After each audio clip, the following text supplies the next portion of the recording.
Alright guys, this is Qoheleth with Imagineyourgoddess, here with a deck check on my Gold Paladin. It's going to be a Spectral Duke variant. So obviously with Spectral Duke you run the Vortimer, the only good starter right now for Spectral Duke, like honestly. After that you run 4 heal triggers, 2, and then a total of 6 critical. I run more Silent Punisher because if you get them on a random call, they're a 5k boost, and I'd rather not soul charge something if I don't have to. I'd rather sacrifice it for the ability. Then you run a total of 6 more draw. Aqua Force is coming out. It's nice to have extra 5k shields, and plus the draw is never bad. So, except for endgame, and you deck yourself out. After that, for the ride chain, just for consistency, 7k boost isn't awful. This deck hits 16 pretty easily, which in my meta isn't awful. So that's why I run those. 4 perfect shields. It's a scary world out there, kids. Limit Break's a thing. The End's a thing. Magic Blaster's still a thing, and it's just getting worse. So that's why I keep them at 4.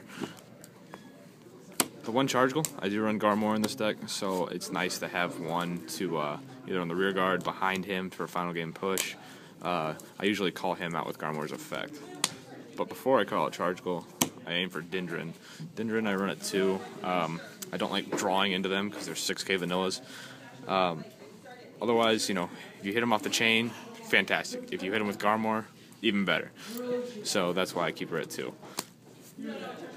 4 8k vanillas, it rounds up the grade 1s. Just solid card. Does work by himself. Next, 4 of the grade 2 Vortimer. Again, consistency purposes. Otherwise, I wouldn't run them if I didn't have to. 9k vanillas on the rear aren't my favorite. 3 in the main line. He's a good call late game with Garmore. He's a good call with Garmore anytime. 8k doesn't really hurt me too much. Again, 16 is the number I want to hit in my meta. So put a Gareth behind him, he's fine. A lot of Golds players still play around here, so most of them are 15 or 10k. So even a grade 1 Vortimer behind him hits 15. Good number, solid card in my meta. Rounding up the grade 2s, 4 Bowmans, 10k. He does well. Next optimal ride target other than Vortimer. Obviously, you don't want to ride the main line. He's at 8k, and plus you don't get a skill off. So Bowman's the next best choice. Next for the grade 3s, as I stated, I run 4 Garmore.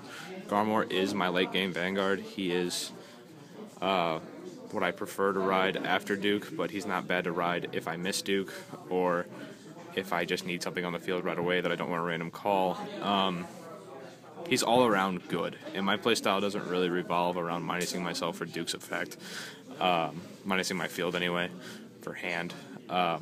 Even though Duke is a good card and his limit break is good, I can recognize that. Garmore is my Vanguard of choice. And obviously, lastly, 3 Duke. I run 3, as stated. Garmore is my late game Vanguard. Duke is there just to plus off the chain if I hit it, or his limit break can be used as a late game finisher. Obviously, you don't want to use it too early, otherwise you're just minusing yourself for your opponent to win next turn. So be smart. Don't use his limit break recklessly. Another good plus is that he is 11k if you have the chain, or at least the grade 2 in soul. So that's always a plus.